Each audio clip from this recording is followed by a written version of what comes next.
اعوذ باللہ من الشیطان الرجیم بسم اللہ الرحمن الرحیم الدرس التاسع والعشرون رب اشرح لی صدری ویسر لی امری واحلل عقدۃ من لسانی یفقہوا قولی رب یسر ولا تعسر وتمم بالخیر آمین یا رب العالمین۔ دروس اللغت العربیہ لغیر ناطقین بہا بک 3 کا 29واں سبق آج ہم شروع کر رہے ہیں، اور آج کے سبق میں دیکھتے ہیں عبد الرحیم صاحب ہمارے لیے کون سا نیا کانسیپٹ جو ہے وہ لے کر آئے۔ مکالمہ ہے المدرس اور عدنان ہمیں نظر آ رہے ہیں اس وقت اسکرین پہ۔ المدرس لما تنظرو فی الساعۃ، لما تنظرو تم کیوں دیکھ رہے ہو، فی الساعۃ گھڑی میں، لفظی ترجمہ ہم کریں گے فی کا، لیکن اردو میں کہیں گے گھڑی کو کیوں دیکھ رہے ہو، الفینۃ بعد الفینۃ۔ الفینہ اس کے معنی ہوتے ہیں وقت کے، ٹھیک ہے، تو محاورتاً اس کا ہم ترجمہ کریں گے وقتاً فوقتاً، بار بار۔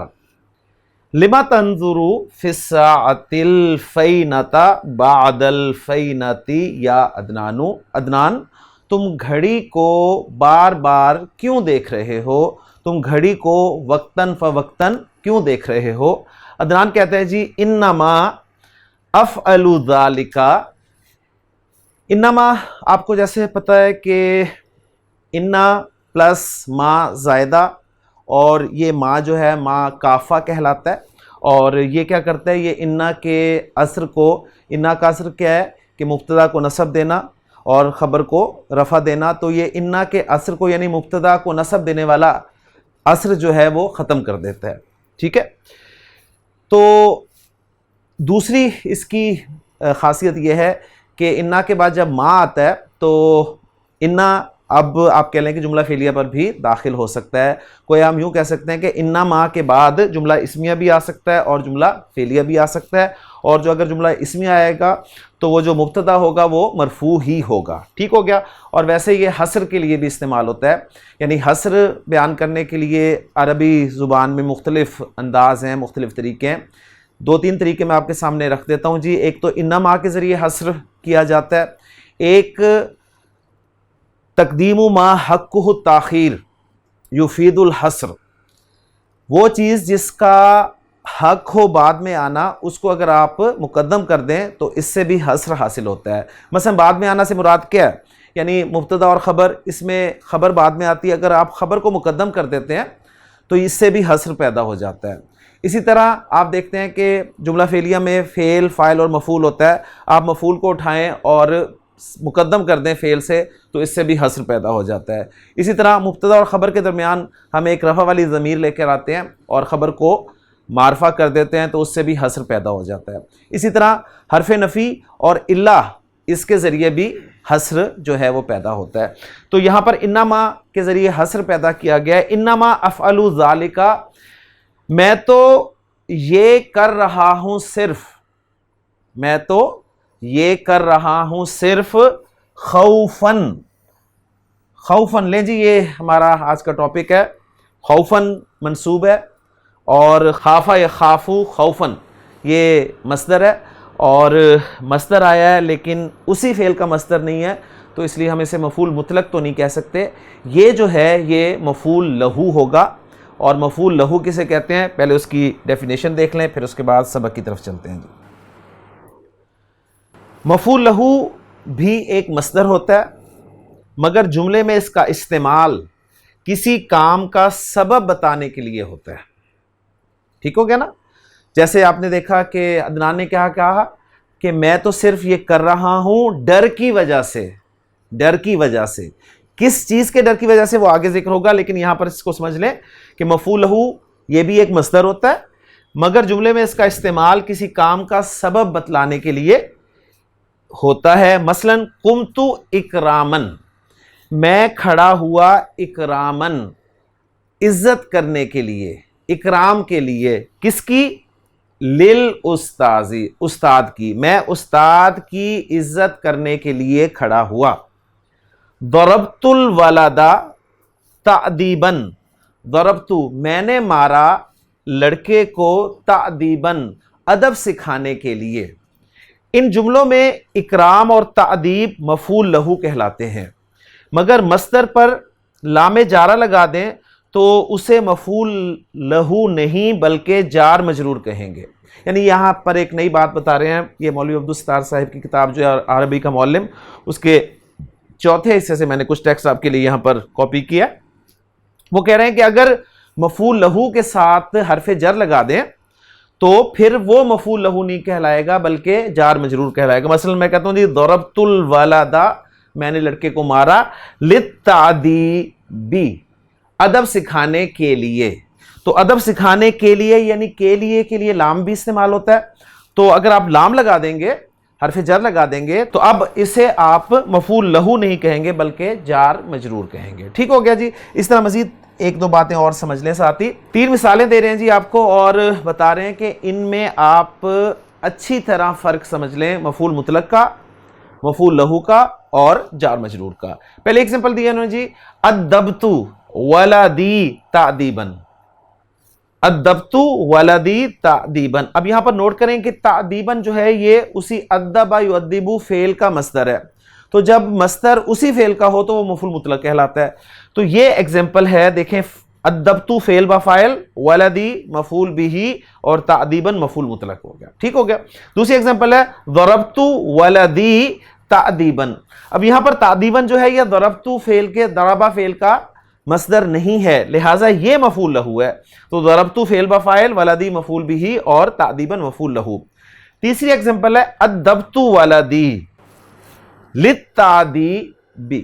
اس میں اب دیکھیں کہ اگرچہ مصدر آیا ہے لیکن لام جارہ کے ساتھ آیا ہے، تو اس کو ہم جار مجرور متعلق فعل بنا دیں گے۔ ٹھیک ہو گیا؟ تو مزید انہوں نے کیا لکھا ہے کہ دیکھو لفظ تعدیب پہلے جملے میں مفعول مطلق ہے، دوسرے میں مفعول لہو اور تیسرے میں مجرور متعلق فعل ہے، اور تینوں جملے جو ہیں یہ جملہ فعلیہ ہیں۔ تو مفعول لہو کے بارے میں آپ کو پتہ چل گیا جی کہ الحمدللہ مفعول لہو یہ بھی ایک مصدر ہوتا ہے، ٹھیک ہے؟ اسی فعل کا مصدر نہیں ہوگا، پہلی بات مصدر ہوتا ہے لیکن جملے میں فعل کے واقع ہونے کا سبب بتانے کے لیے استعمال ہوتا ہے۔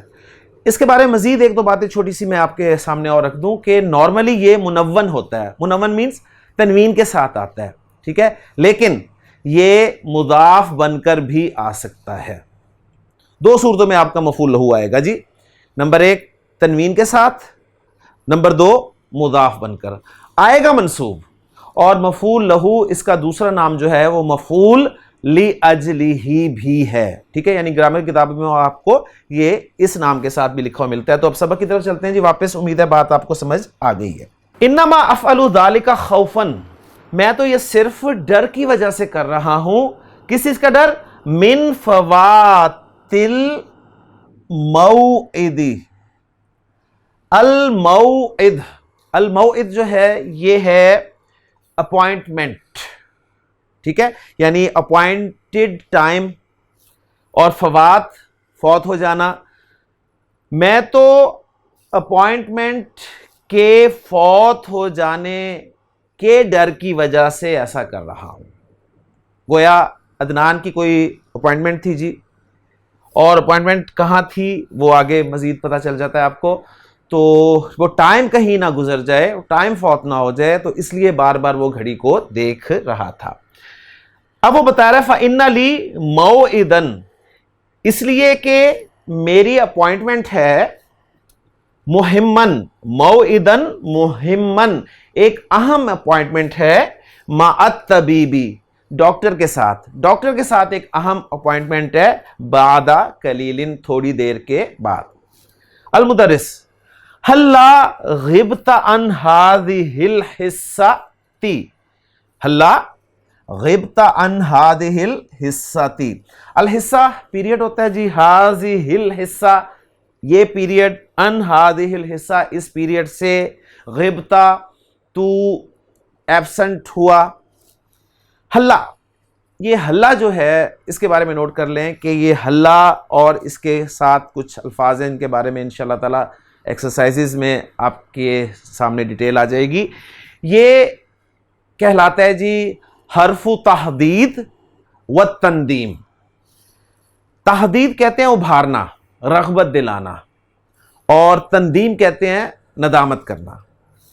تو یہ حلہ جو ہے یہ کہیں تحدید کے لیے استعمال ہوتا ہے اور کہیں تندیم کے لیے استعمال ہوتا ہے. جب یہ ماضی کے ساتھ استعمال ہوتا ہے تو یہ معنی دیتا ہے تندیم کے، ٹھیک ہے، ندامت کے. اور جب یہ فعل مضارع کے ساتھ استعمال ہوتا ہے تو اس وقت یہ رغبت دلانے کے لیے استعمال ہوتا ہے. مثلا میں آپ سے کہتا ہوں کہ حلہ ضربت زیدن. اب یہاں پر حلہ کے بعد نوٹ کریں کہ فعل ماضی آ رہا ہے. فعل ماضی آ رہا ہے تو یہ تندیم کے لیے آئے گا، یعنی اس کا ترجمہ یوں کیا جائے گا، تو نے زید کو کیوں مارا؟ تو نے زید کو کیوں مارا، یعنی تجھے زید کو نہیں مارنا چاہیے تھا. اور اگر میں کہوں کہ حلہ تضرب زیدن، حلہ تضرب زیدن، اب حلہ کے بعد فعل مضارع آ رہا ہے تو اس کا ترجمہ میں یوں کروں گا کہ تو زید کو کیوں نہیں مارتا، یعنی تجھے زید کو مارنا چاہیے. ٹھیک ہے، اب یہ جو ہے یہ ابھارنے کے معنی میں استعمال ہو رہا ہے. جہاں یہ ابھارنے کا مفہوم دے گا وہاں پر ہم دیکھیں گے کہ حلہ کے ساتھ فعل مضارع لگا ہوا ہوگا اور اس کا ترجمہ ہمیں یہ یوں کرنا پڑے گا کہ تمہیں یوں کرنا چاہیے تھا. اور جہاں یہ ماضی کے ساتھ استعمال ہوگا تو وہاں پر تندیم کے لیے استعمال ہوگا اور ہم اس کا ترجمہ کریں گے کہ تمہیں ایسا نہیں کرنا چاہیے تھا. ٹھیک ہے، تو حلہ غبت عن هذه الحصۃ، تم اس پیریڈ سے ایبسنٹ کیوں نہیں ہوئے، یعنی تمہیں اس پیریڈ سے ایبسنٹ ہو جانا چاہیے تھا. اتنی تمہاری اہم اپوائنٹمنٹ تھی ڈاکٹر کے ساتھ تو تمہیں اس پیریڈ سے غائب ہو جانا چاہیے تھا، یعنی اس پیریڈ کی چھٹی لے لینی چاہیے تھی. عدنان کہتا ہے جی کانا بامکانی ان استأذن، استأذن یستأذن، اجازت طلب کرنا، ان استأذن المدیر فی الغیاب عن هذه الحصۃ. اب ذرا نوٹ کریں کانا آ رہا ہے تو کانا جہاں بھی آئے گا اس کا ایک اسم ہوگا اور ایک اس کی خبر ہوگی. کانا کا اسم جو ہے وہ مرفوع ہوتا ہے اور خبر جو ہے وہ منصوب ہوتی ہے. اب یہاں پر آپ دیکھیں گے کچھ بھی آپ کو منصوب یا مرفوع نظر نہیں آ رہا. ایک مصدر معول آ رہا ہے ان کے ساتھ، یہ والا جو ہے مصدر معول، ان استأذن المدیر، میرا پرنسپل سے اجازت لینا، تو اس کو ہم بنا دیں گے کانا کا اسم، اور بامکانی یہ ہم بنا دیں گے کانا کی خبر. کیونکہ آپ جانتے ہیں کہ جار مجرور جو ہے یہ کبھی بھی مبتدا نہیں بن سکتا. ٹھیک ہے، جب مبتدا نہیں بن سکتا تو ظاہر بات ہے اسم بھی نہیں بن سکے گا. جار مجرور جو ہے وہ کانا کی خبر مقدم ہو گئی اور ان استأذن یہ جو مصدر معول ہے یہ کانا کا اسم ہو گیا. تو گویا ہم اس کا ترجمہ یوں کریں گے کہ پرنسپل سے اجازت لینا، مصدر میں ترجمہ کریں گے مصدری معنی میں کہ پرنسپل سے میرا اجازت لینا چھٹی کے لیے اس پیریڈ سے، بامکانی میرے امکان میں تھا، یعنی میرے لیے ممکن تھا، ولیکننی لیکن میں، لاکن آ گیا، ولیکن آ گیا تو اس کا بھی ایک اسم ہوگا اور ایک خبر ہوگی.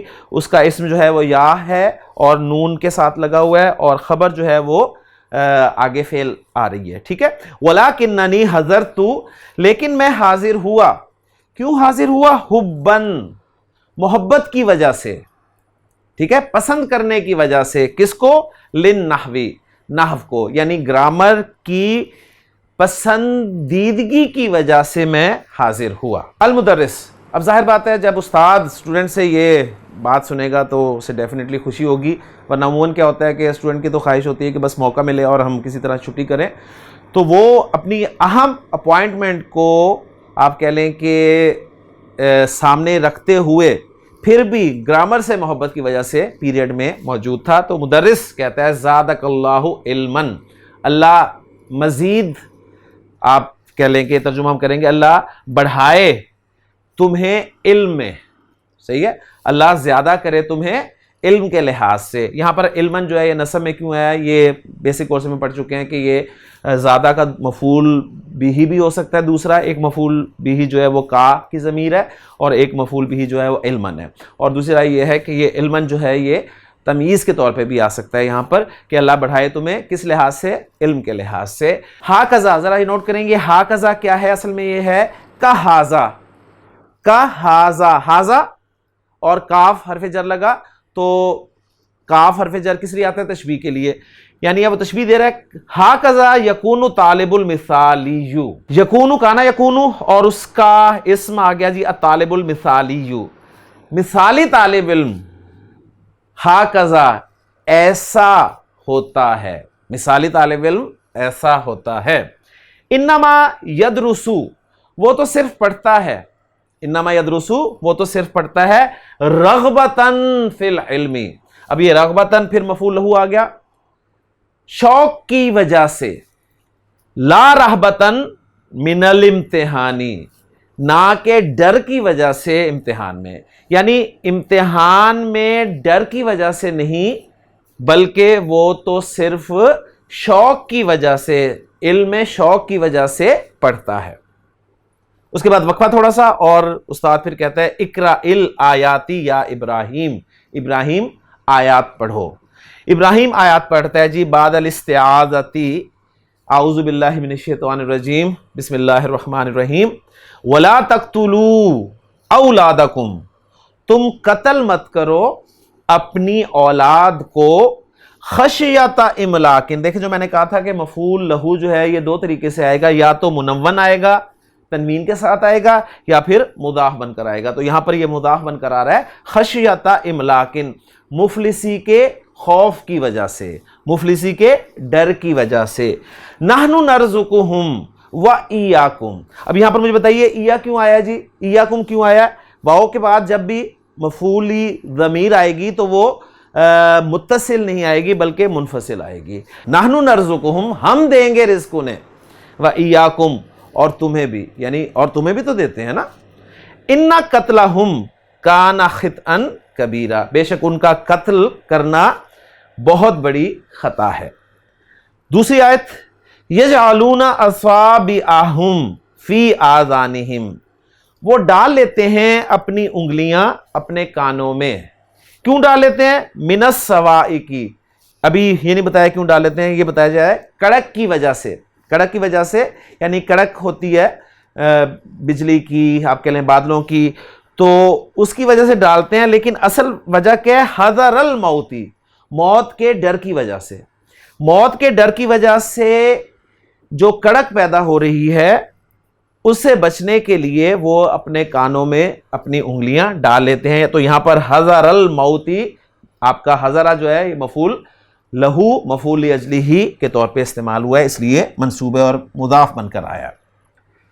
تیسری آیت ہے تتجافا جنوبہم عن المضاجع، متقین کے بارے میں اللہ تعالیٰ بیان فرما رہے ہیں کہ جنوبہم ان کے پہلو ان کی آرام گاہوں سے الگ رہتے ہیں، یدعون ربہم وہ پکارتے ہیں اپنے رب کو، خوفاً خوف کی وجہ سے، وطمعاً اور یہاں پر ہم کریں گے طمع کا مطلب لالچ اگر کریں تو اس لیے ہو سکتا ہے کہ خوف انہیں ہے جہنم کا اور لالچ ہے انہیں جنت کی، لیکن اس کا ترجمہ یوں کیا جاتا ہے کہ وہ اپنے رب کو پکارتے ہیں خوف کی وجہ سے اور امید کی وجہ سے، ٹھیک ہے؟ تو بہرحال ٹھیک ہے، وَمِمَّا رَزَقْنَاهُمْ يُنْفِقُونَ اور اس میں سے وہ جو ہم نے انہیں عطا کیا ہے خرچ کرتے ہیں، ٹھیک ہو گیا؟ تو یہاں پر خوفاً اور طمعاً جو ہے یہ بھی مفعول لہو کی وجہ سے منصوب ہے۔ سورہ سجدہ کی بڑی خوبصورت آیت ہے، اور اس کے بعد سورۃ البقرہ کی ایک آیت ہے یا ایھا الذین آمنو، اے ایمان والو، لا تبطلوا مت باطل کرو، کیا نہ باطل کرو؟ صدقاتکم اپنے صدقات، بالمن والاذی احسان جتا کر اور تکلیف پہنچا کر، کالذی اس شخص کی طرح جو ینفقو خرچ کرتا ہے مالہ اپنا مال، کیوں خرچ کرتا ہے؟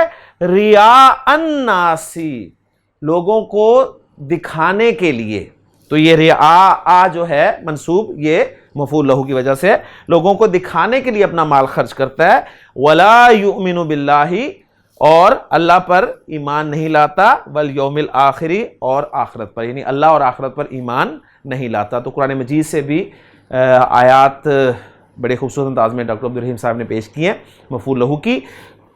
کچھ جگہ پر آپ نے دیکھا مفعول لہو جو ہے وہ منون آیا ہے, تنوین کے ساتھ آیا ہے, اور کچھ جگہ پر وہ مضاف بن کر استعمال ہوا ہے. آگے چلتے ہیں جی. یدخل المراقب, سپروائزر داخل ہوتا ہے جی اس دوران, ومعہ زہیر, اور اس کے ساتھ زہیر جو ہے وہ ہوتا ہے. المراقب بعد تحیتی, السلام علیکم گریٹنگز کے بعد مراقب کہتا ہے یقول زہیر, زہیر کہہ رہا ہے انکا منعتہ, انا اس کا ایک اسم ایک خبر, ٹھیک ہے, خبر جملہ فعلیہ, انکا منعتہ آپ نے اسے منع کر دیا ہے, من الدخول داخلے سے, یعنی کلاس میں داخل ہونے سے آپ نے اسے منع کر دیا ہے. المدرس استاد کہتا ہے انما منعتہ تعدیبا, میں نے تو اسے منع کیا ہے صرف ادب سکھانے کے لیے, ٹھیک ہے, میں نے تو اسے منع کیا ہے صرف ادب سکھانے کے لیے. کیوں؟ فقد اصبح التأخر, تأخر جو ہے اصبح, آپ کو پتہ ہے اصبح کے معنی ہونا کے بھی ہوتے ہیں, اور کانا کی اخوات میں سے ہے یہ, لہٰذا اس کا بھی ایک اسم ہوتا ہے اور ایک خبر ہوتی ہے. تو التأخر اس کا اسم ہو گیا جی, اور دعبہ و دیدنہ یہ جو ہے اس کی خبر ہو گئی, ٹھیک ہے. یہ کیا ہے جی, اس پہ ابھی بات کرتے ہیں. پہلے ہم ذرا دیکھ لیں کہ فقد اصبح التأخر, اس لیے کہ تاخر یعنی دیر کرنا ہو گیا ہے. کیا ہو گیا ہے؟ دعبہ و دیدنہ, اس کی عادت, دیر کرنا اس کی عادت بن گئی ہے. دعبہ و دیدنہ, یعنی اگر رفع میں پڑھیں گے, یہاں تو نصب میں اس لیے پڑھ رہا ہوں نا کہ اصبح کی یہ خبر ہے, تو اگر اسے میں رفع میں پڑھوں گا تو میں کہوں گا دعبہ و دیدنہ, جیسے عربی زبان میں کہا جائے گا جی ھذا دعبہ و دیدنہ, اٹ از his habit, یہ اس کی عادت ہے. فقد اصبح التآخر, دیر کرنا اس کی عادت ہو گئی ہے, اس کی عادت بن گئی ہے. المراقب, پھر سپروائزر جو ہے وہ مشورہ دیتا ہے کہ حلا تشکوہ. اب یہاں پر دیکھیں حلا, جو میں نے بتایا تھا کہ حلا کے بعد یا تو فعل ماضی آئے گا یا فعل مضارع آئے گا. اگر فعل ماضی آئے گا تو یہ تندیم کے لیے آئے گا, اور فعل مضارع آئے گا تو یہ رغبت دلانے کے لیے, ابھارنے کے لیے. تو یہاں پر مضارع آ رہا ہے شکا یشکو, شکایت کرنا. حلا تشکوہ الی المدیر, آپ پرنسپل صاحب کے پاس اس کی شکایت کیوں نہیں کرتے؟ آپ پرنسپل صاحب کے پاس اس کی شکایت کیوں نہیں کرتے, یعنی آپ کو پرنسپل صاحب کے پاس اس کی شکایت کرنی چاہیے. المدرس استاد کہتا ہے کہ انما اصبر, میں تو صرف صبر کر رہا ہوں, علیہ اس پر, میں تو اس پر صرف رکا ہوا ہوں. صبر کے لفظی معنی لیں تو قصد الاصلاحی, اب یہاں پر پھر مفعول لہو آ رہا ہے مضاف بن کر, قصد الاصلاحی, اصلاح کی غرض سے. اصلاح ان یصلحہ, امید ہے کہ اللہ اس کی اصلاح کرے گا. اصلح یصلح اصلاحا, باب فعل سے آپ کہہ لیں کہ یہاں پر فعل مضارع آیا اور یہاں پر مصدر آیا. تو مدرس کہہ رہا تو میں تو صرف اصلاح کے ارادے سے رکا ہوا ہوں, صحیح ہے, امید ہے کہ اللہ اس کی اصلاح کرے گا. تو الحمدللہ جی سبق ہمارا مکمل ہو گیا, اور بڑے خوبصورت انداز میں ڈاکٹر عبدالرحیم صاحب نے ہمیں مفعول لہو جو ہے اس کی پریکٹس کروائی سبق میں. اور چھوٹا سا کانسیپٹ ہے, اس لیے زیادہ آپ دیکھیں گے کہ اس میں ورکنگ بھی نہیں کرنی پڑے گی. سمپلی پھر میں آپ کو بتاتا چلوں کہ مفعول لہو ہوتا کیا ہے. مفعول لہو جو ہے یہ ایک مصدر ہوتا ہے, منصوب ہوتا ہے, اور کیوں آتا ہے؟ فعل کے واقع ہونے کا سبب بتانے کے لیے استعمال ہوتا ہے. ٹھیک ہو گیا. اور اس کا استعمال دو طریقے سے ہوتا ہے, یا تو تنوین کے ساتھ ہوتا ہے یا پھر یہ مضاف بن کر استعمال ہوتا ہے. تو انشاءاللہ تعالی تمارین کو ہم اگلے لیکچر میں شروع کریں گے, اور اللہ تعالیٰ سے دعا کرتے ہوئے کہ اللہ تعالیٰ ہمارے لیے تمارین کو آسان فرمائے. انشاءاللہ آپ سے اگلے لیکچر میں ملاقات ہوتی ہے جی. سبحانک اللہم و بحمدک, اشہد ان لا الہ الا انت, استغفرک و اتوب الیک.